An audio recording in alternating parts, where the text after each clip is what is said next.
be like the same. It feels like Ken players are almost the exact same, in my opinion. All right. How do you feel about that, actually, the transition between like Season 1 playstyle of Ken into Season 2? And I don't mean early Season 1. I mean towards the end of Season 1, the way he was established into Season 2. You haven't really seen any significant differences, right? Outside of his run Shoryuken changes and the Outside of that, yeah. scaling to the EX Hadouken starter, everything else pretty much looks the same. But again, he's actually a pretty good tournament character. You heard it from Angry Bird, Tokid, and a few other high-level Ken players. But we're going to be moving over to our next match here, which should be DAIKOKU stepping up on stage, going up against the Salty Droid, if I'm pronouncing that correctly. I believe that's correct, yeah. Unless I don't know how to read English anymore. Okay, so he's got a gold stick there. I like that. Now, I know everyone's been saying it. Probably the previous commentator. Shouts to Ringe, Sajam, Yipes, and Logan that came before us. GUILE dodged several bullets in this last patch there. I don't know how, Jammers. I genuinely don't know how. Probably the system. I think one of the biggest changes that he'll probably give GUILE is reduce the pushback on upside down kick, and that will change a lot of things in neutral. But the medium sonic boom and the heavy sonic boom, inflicting more dry gauge damage. Having a scaling penalty on Stand Fierce has actually unlocked different combo routes for GUILE. Right. I've spoken to GUILE mains in Europe and in North Africa. Shouts to Linz as well. So he's actually changed a lot of things up, but he's still one of the kings of neutral in this game. So he's going to be a terror through and through, but RYU.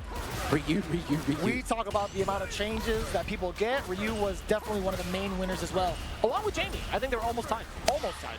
My thing with RYU players, outside of that punish counter drive impacts, and he's actually splurged a lot of drive gauge on that, and he's going for something real fancy that I've never seen before. Okay, I like this setup. Trying to bounce the ball a little bit, you know?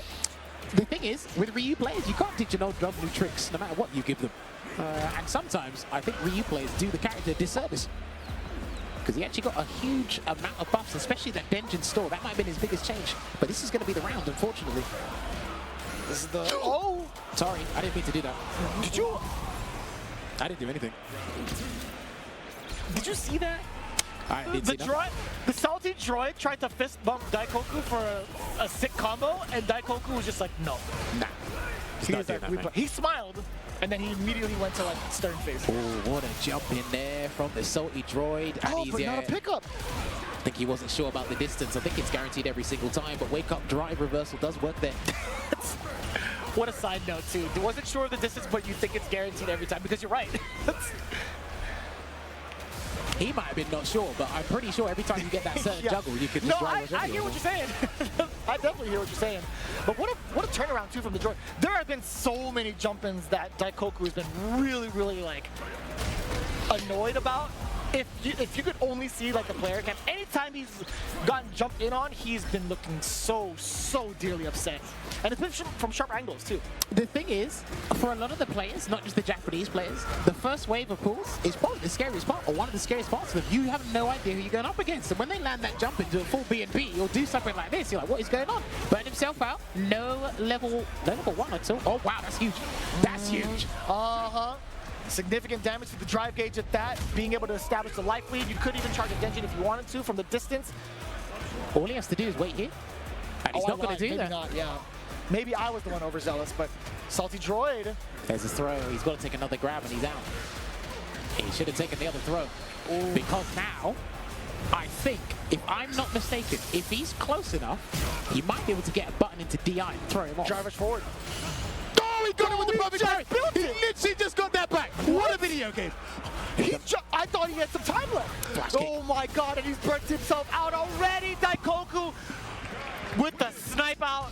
OD Sonic Boom towards the end. Jammers almost fell out of his seat. Do you know what? I love players like this because they're so good at spending money they don't have. They are so good at doing that. Brother, how many times has the Droid faked out DAIKOKU in the angles where he thought he could flash kick? Dude, this guy... He is getting upsetty spaghetti. Yo, DAIKOKU is pissed. He's actually upset.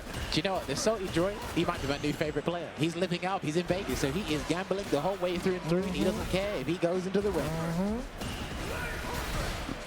He's actually got pretty good patience and good perception of when to jump, almost, as we do that. I mean, even if he does get called out, he rebuttals pretty well, and that's a perfect parry, and exactly draining the drive gauge. Now in this burnout state, can you get it? Yes, you can. I thought the Salty Droid would have been pumping up a level 1 as he did prior, but not this time. Oh! Oh, you thought you had it, but you know, so I couldn't tell if that was intentional, but looking at the player cam, DAIKOKU accidentally dropped it. That was actually an accident. It seems that Salty Droid as well, he seems super comfortable just doing crouch midi kick drive rush, actually ignoring what DAIKOKU's defensive answers are, and he's actually going to be put into burnout from the crossfire somersault here. And I wonder how haphazard he's going to be this time. Salty Droid's got another trick up his sleeve, I reckon. Let's see what he does. I think he's going to be thinking about the stun the whole time, but DAIKOKU's not moving anywhere near that. Nope. He'll stay right there. Oh. I wonder if he had time to possibly punish the startup of the blade, right, with the sweep. It does have an ugly, large hurtbox, but there you have it. DAIKOKU taking it over Salty Droid. I swear, some of the matches we've seen today, despite the favorites winning it as expected, there have been a little bit of sequences and certain scenarios where you just might get a glimpse of the other guy taking it.